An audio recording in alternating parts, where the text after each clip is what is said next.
پاکستان کے اس معاشی ریکوری کے لیے فیصلہ کن ہفتے اور اس کے لیے پوری دنیا پہ ہماری نگاہیں مرکوز ہے، اور اس حوالے سے پاکستان کا مقدمہ کتنا مضبوط ہے اور آگے چل کے پاکستان اگر یہ مدد آ بھی جاتی ہے تو کس حد تک اپنے حالات کو درست یعنی کہ اپنی معاشی سمت کو درست کر پائے گا، اس کی کیا ضروریات ہیں، یہ سب جاننے کی کوشش کریں گے۔ ہمارے ساتھ موجود ہیں پاکستان کے بہت ہی مستند ماہر معیشت ہیں،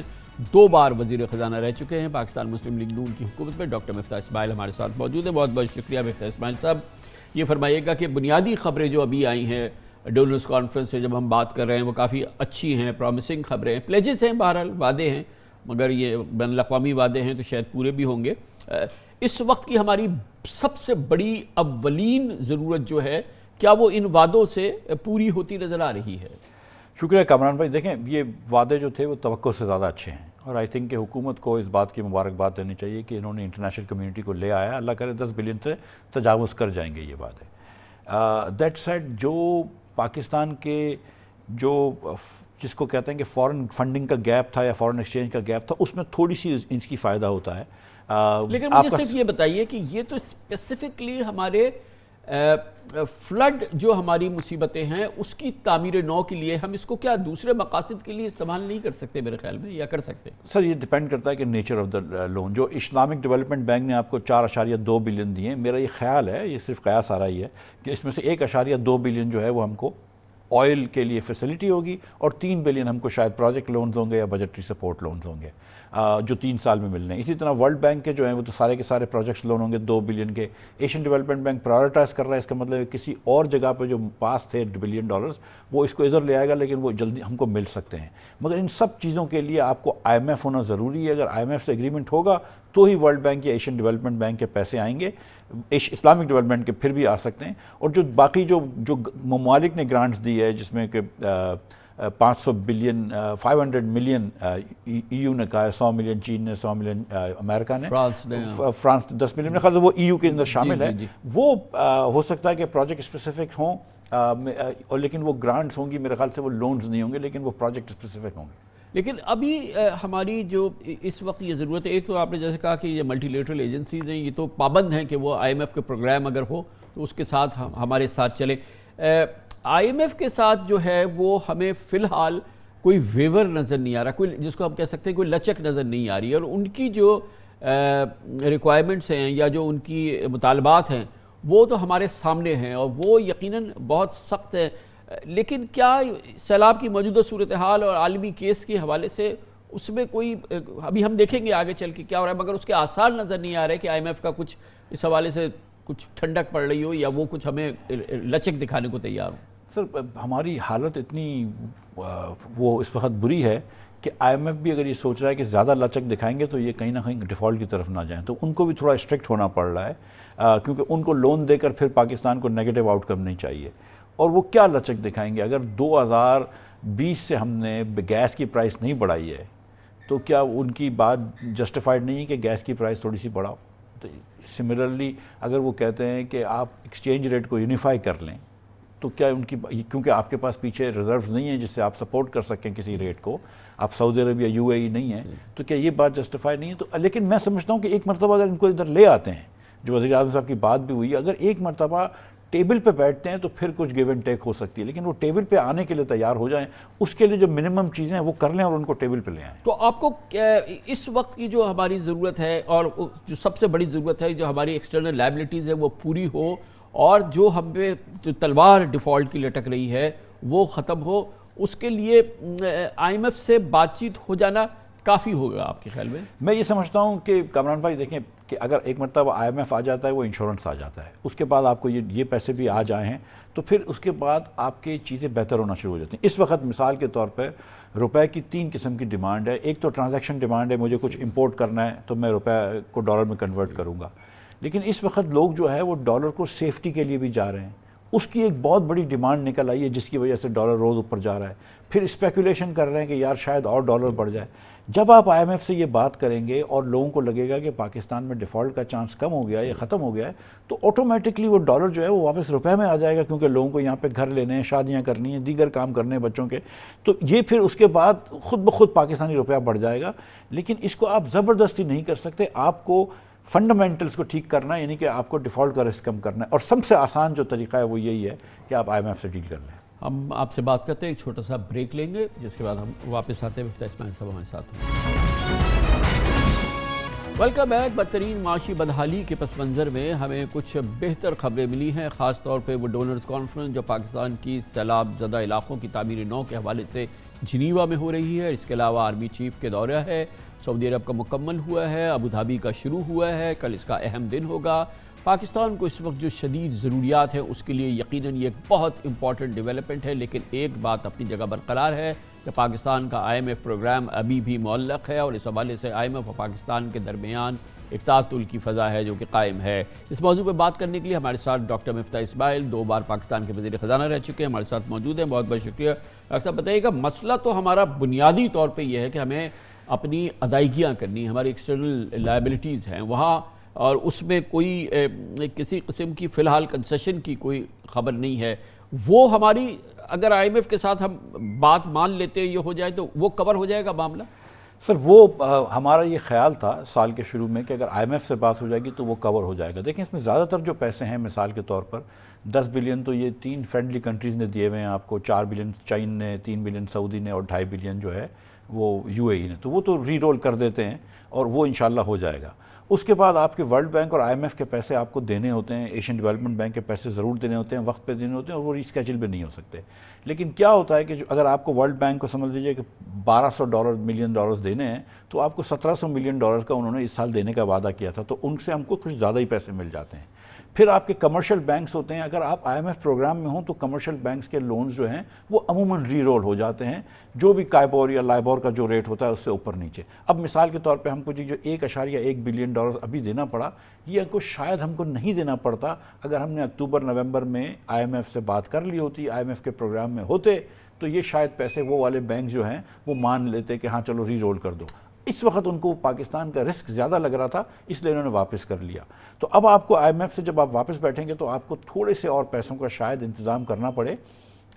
لیکن یہ جو آج آپ کو ڈونرز کانفرنس ہوئی ہے اس نے شاید یہ گیپ فل کر دیا ہے۔ ورلڈ بینک نے جو 2 بلین دیے ہیں یہ شاید نئے پیسے نہیں ہیں، کیونکہ انہوں نے 1.7 بلین ہم کو لاسٹ ٹائم کمٹ کیا تھا، اور 300 ملین انہوں نے فوراً دے دیے تھے ورلڈ کے۔ لیکن اگر وہ 2 بلین دے دیتے ہیں، آپ کو اسلامک ڈیولپمنٹ بینک جو پیسے دے رہا ہے وہ مل جاتے ہیں، تو آپ کے مسائل حل ہو جائیں گے، پرووائڈڈ کہ IMF ساتھ ہو۔ لیکن ہمیں اپنے ریزروز کو تو شور اپ کرنا ہے نا۔ اب کیونکہ یہ اب کوئی $4.5 ارب کی ہم بات کر رہے ہیں، 3 ہفتے 3.5 ہفتے کا ہمارا اس وقت امپورٹ بل یہ پورا کر سکتے ہیں، اس کے لیے کیا کرنا ہوگا؟ سر ایک تو ہم کو پہلے فنڈامنٹلی ایک مسئلہ سمجھنا ہوگا کہ جو اوور دا ایئرز جب پہلے ورلڈ بینک جو دنیا نے ہمارے قرض معاف کیے تھے 9/11 کے بعد، جنگ کے بعد، اس کے بعد ہم آہستہ آہستہ بدستور قرض لیتے آ رہے ہیں اپنے کرنٹ اکاؤنٹ ڈیفیسٹ کو فنڈ کرنے۔ آج $100 بلین کا قرض ہو گیا، $20 بلین سالانہ واپس کرنے ہوتے ہیں۔ تو اگر ہم اکانومی کو ایک دم سلو کر دیں، کرنٹ اکاؤنٹ ڈیفیسٹ 0 بھی کر دیں، تو بھی $20 ارب ہم کو پھر بھی چاہیے۔ تو کبھی نہ کبھی ہم کو یہ چیز پلٹنی ہوگی، وہ جو خسارے میں جاتے ہیں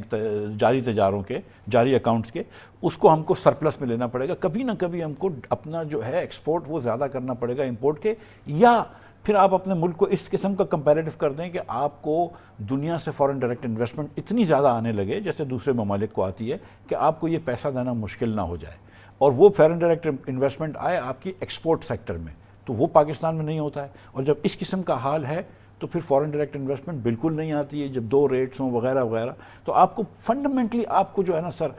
اب وہ ریزروز ختم ہو گئے ہیں، اب آپ کو اپنا گھر سدھارنا ہوگا۔ جس طرح آپ لے کر چل رہے ہیں پاکستان کو، یہ اب وائبل ماڈل نہیں ہے۔ مجھے یہ بتائیں اثرات کہ کیا اثرات ہوں گے؟ آج ہمارا جو ہے کرب کا ریٹ جو ہے وہ $265 ہے، آج ہمارا سرکاری ریٹ جو ہے وہ $226 ہے۔ کبھی نہ کبھی ہفتوں میں، چند دنوں میں IMF کے ساتھ جیسی ہوگا، ہمیں اس کو حقیقی بنانا ہوگا، ہمیں سرکاری ریٹ کو حقیقی ہونا ہو۔ شاید اب ماہرین یہ کہتے ہیں 250 255 کے آس پاس کہیں جا کے ہم ٹھہرے۔ اس کا مطلب یہ کہ پھر ایک مہنگائی کا ایک اور طوفان آئے گا نا۔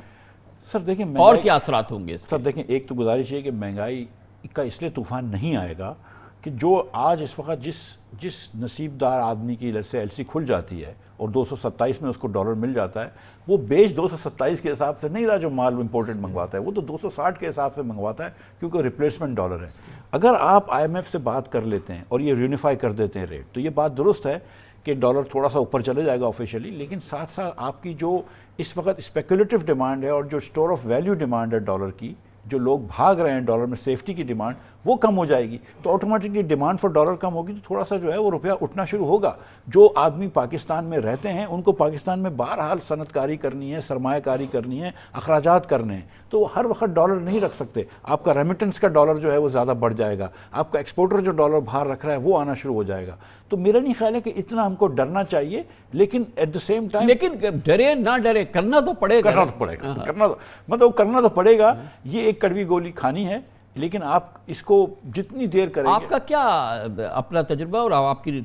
تعلیم اور آپ کا سارا یہ جو ایکسپوجر ہے یہ کیا کہتا ہے کہ ابھی اب اگر ہم اپنے کو ریشنلائز کریں، جو کہ ہمیں آفٹر آل کرنا ہے، آئی ایم ایف کے ساتھ آگے بڑھ ہی نہیں سکتے جب تک کہ ایک ریٹ نہیں ہو جائے گا، تو کہاں جا کے ٹھہر رہا ہے یہ؟ سر دیکھیں، میں یہ بتاؤں کہ جو اس وقت ڈالر کی جو ڈیمانڈ زیادہ ہے میرے خیال سے، وہ ہو گئی ہے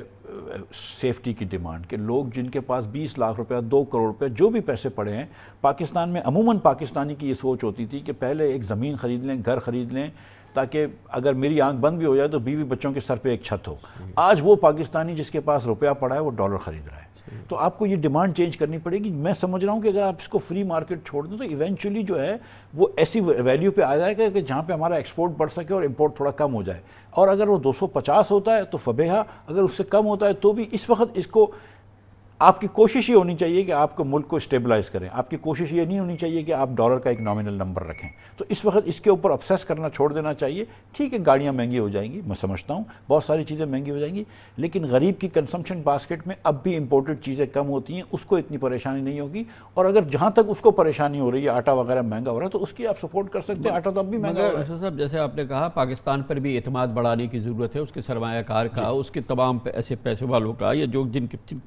کے پاس سرمایہ ہے۔ آپ نے جو بجٹ میں 2 اقدامات کیے، اس سے لگا یہ کہ پاکستان میں سرمایہ کاروں کے اقدامات یا ان کی اس چیز پہ، یا جو ڈالرائزیشن ہوا اس نے اس میں کنٹریبیوٹ کیا ہے۔ ایک تو آپ نے جو یہ E7 والا قانون لائے، جس میں کہ آپ نے خالی پلاٹ پہ آپ نے ٹیکسز لگا دیے، ڈیمڈ انکم، جو کہ تصور سے بھی لوگ باہر ہیں، شاید بعد میں آپ اس کو ٹھیک بھی کرنا چاہ رہے تھے۔ پھر CVT لگا دیا، ایک گورنمنٹ آف پاکستان کی ایک گارنٹی تھی، لوگوں نے اس حوالے سے اپنے ڈیکلیریشن کی، انہوں نے اپنے ٹیکسز پے کیے۔ تو یہ پھر لوگوں میں ایک بار پھر ہوتا ہے کہ یہاں کا کچھ نہیں پتا کہ کل کیا ہو جائے گا، اور اسی طرح سے پھر لوگوں نے بولا کہ اب یہ ہو رہا ہے، انہوں نے اپنی پراپرٹیز بیچ کے، اپنی چیزیں بیچ کے ڈالر لینا شروع کر دیے، اور باہر والوں نے کہا کہ یار دیکھا تم کتنے بے وقوف تھے، تم نے کیوں ڈکلیئر کیا؟ سر دیکھیں، یہ جو CVT ہے وہ تو میں اس وقت جب وزیر تھا اس وقت بھی میں کہہ چکا تھا ایک مرتبہ ایک لاہور میں فنکشن میں، کہ یہ شاید ہماری چوک ہو گئی ہے، اس کو پھر ری ایگزامن کر لیتے ہیں۔ یہ بات درست ہے۔ انکم کے اوپر، باہر کی انکم کے اوپر آپ بالکل ٹیکس لگا سکتے ہیں، لیکن جن کو ہم نے کہا تھا شاید وہ بالکل چوک ہو گئی، میں اس وقت بھی مان گیا تھا۔ جو E7 والا ہے سر، اس پہ میری گزارش یہ ہے کہ دیکھیں، ہم پاکستان میں یہ چاہتے ہیں کہ لوگ صرف پراپرٹی میں انویسٹ نہ کریں۔ اگر آپ اس پہ گھر بنا لیں، اس پہ تعمیر کر لیں، آپ اس کو شروع کر دیں مکان بنانا، میں نے وہاں تک یہ کہا تھا کہ آپ مکان بنانا بھی شروع کر دیں گے، یہ ٹیکس ختم ہو جائے گا۔ لیکن اگر آپ ساری خالی زمین لے کے رکھ رہے ہیں اور آپ اس میں اپنا سرمایہ لگا رہے ہیں، تو اس پہ حکومت 1% مانگ رہی تھی۔ اب مجھے بتائیں کہ آپ دکانداروں کے اوپر ٹیکس نہیں لگانے دے رہے، آپ زمینوں کے اوپر ٹیکس نہیں لگانے دے رہے، آپ ایگریکلچر کے اوپر ٹیکس نہیں لگانے دے رہے، تو پھر بچا تو چھوٹا۔ اس کا یہ جواب تو نہیں ہے نا کہ دکانداروں پہ ٹیکس لگنا چاہیے۔ اب اگر ایک حکومت ایسی ہے کہ جو کہ ایک رہنما کی ٹویٹ پہ جو ہے وہ اس کلیدی ٹیکس کو، چند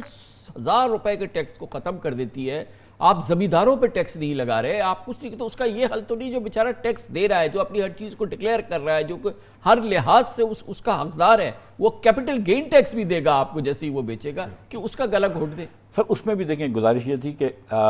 ایک پہلا والا پلاٹ ہم نے معاف کر دیا تھا جس گھر پہ آپ رہتے ہیں، اور دوسرا گھر جب اگر آپ کا ہے تو اس کے اوپر ہم نے وہ بھی میرے خیال سے کوئی 2.5 کروڑ روپے کے اوپر کی پراپرٹی، یعنی کہ ایک آپ کا اگر اپنا ایک گھر ہے اور ایک آپ کے پاس 2 کروڑ روپے کا فلیٹ ہے، اس کے اوپر بھی ٹیکس نہیں۔ لیکن اگر آپ کے پاس دوسرا بھی ایک ماشاءاللہ سے اچھا گھر ہے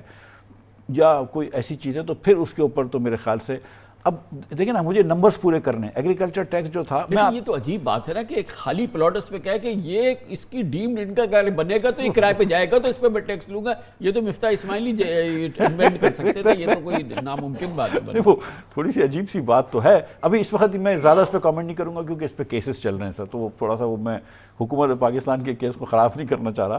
وہ میرا یہ خیال ہے، گزارش یہ ہے کہ دیکھیں آپ نے ایگریکلچر ٹیکس جو ہے وہ وفاق سے لے لیا ہے، آپ نے پراپرٹی ٹیکس وفاق سے لے لیے، آپ نے سیلز ٹیکس اینڈ سروسز وفاق سے لے لیے، آپ نے پھر وفاق کے اوپر سب سے زیادہ ٹیکس لگایا کہ 57% جو ہے آپ نے صوبوں کو پیسے دینے ہیں، انہوں نے کوئی محنت نہیں کرنی ٹیکس جمع کرنے پہ، انہوں نے صرف خرچے کرنے ہیں، 500% ان کی پے رول بڑھ گئی ہے پچھلے 10 سال میں۔ جو آج پاکستان میں یہ کرنٹ اکاؤنٹ کا ڈیفیسٹ ہے، اس کی بڑی وجہ ہمارا یہ قسم کے رولز ہیں۔ یہ بتا دیں اب کہ اب ہم اگر یہ IMF پروگرام کے قریب جا رہے ہیں، اگر دوبارہ ریسٹور ہو جاتا ہے، سب کچھ ہو جاتا ہے، کیا اس کے بعد ہمیں ضرورت نہیں ہے، جو کہ تمام ماہرین کہہ رہے ہیں کہ ہمیں اپنے ڈیٹ پروفائل کو ری اسٹرکچر کرنا ہے، ری اسکیجول کرنا ہے، ان کے پاس جانا ہے، ورنہ ٹیکنیکل ڈیفالٹ تو ہم کر چکے ہیں، ورنہ پھر یہ ہیپ ہیزرڈ ہوگا اگر اچانک ہم پھنس گئے تو۔ سر دیکھیں، اگر خدا نخواستہ ری اسکیجول کرنا ہے تو ہمیں خود سوچ کے کرنا چاہیے، زبردستی غلطی سے نہیں ہو جانا چاہیے، جیسے سری لنکا میں ہوا کہ we should not walk into default, then we should consider ہم پہلے سے پھر تیاری کریں۔ لیکن اس کے ساتھ میں گزارش یہ کروں گا کہ 40% ہماری ڈیٹ ملٹا لیٹرل کی ہے جو ہم ٹچ نہیں کر سکتے۔ ہمارے پاس صرف 7 بلین کے یورو بانڈز ہیں اور کچھ 5, 10, 15 بلین کے جو ہیں کمرشل بینک ڈیٹ ہیں۔ یہ 20 بلین ہم ری اسکیجول کر سکتے ہیں اگر بہت کر لی، اور پیرس کلب کے 10 بلین ہیں، چین کے ایک سی پیک کے 20 بلین ہیں۔ سر اس سے بہت آسان ہوگا کہ اگر ہم پیرس کلب کے ممالک کو اور چین کو کہیں کہ ہم کو فردر لون دے دیں، وی او 30 بلین ٹو دا چائنیز، لیکن پورا افریقہ جو ہے وہ چین کو 200 سے 300 ارب روپے دینا چاہتا ہے۔ اگر چین نے یہاں پہ ری اسکیجولنگ شروع کر دی نا، تو پھر ان کا تو کوئی ہر تھرڈ ورلڈ کنٹری جو ہے وہ اس وقت جو ہے وہ برے حال میں ہے، پھر تو کوئی سٹاپ ہی نہیں ہوگا۔ تو خدا نخواستہ اگر ہم ڈیفالٹ پہ گئے تو دنیا ہمارا بہت برا اثر کرے گی۔ اسی لیے میں بار بار کہہ رہا ہوں کہ ہم کو IMF جو ہے وہ ہمارا ایک رائے نجات ہے، اس کو اختیار کرنا چاہیے۔ بہت بہت شکریہ ڈاکٹر مفتاح اسماعیل ہمارے ساتھ موجود تھے۔ کمرشل بریک، اس دوران نیوز ہیڈ لائن دیکھیں، جس کے بعد ہم اپنے پروگرام کے باقی حصے کے ساتھ آئیں گے، اور ایک اور اچھی خبر ہے پاکستان کی تباہ کل معاشی بحالی کے حوالے سے۔ ڈونرز کانفرنس جو جنیوا میں ہوئی تھی، اس سے بہت اچھا پازیٹیو رسپانس آیا ہے۔ $10 ارب کے قریب کے وعدے اب تک ہو چکے ہیں، اس کی بات کرتے ہیں اور اس کے اثرات کا جائزہ لیتے ہیں چھوٹے سے وقفے کے بعد۔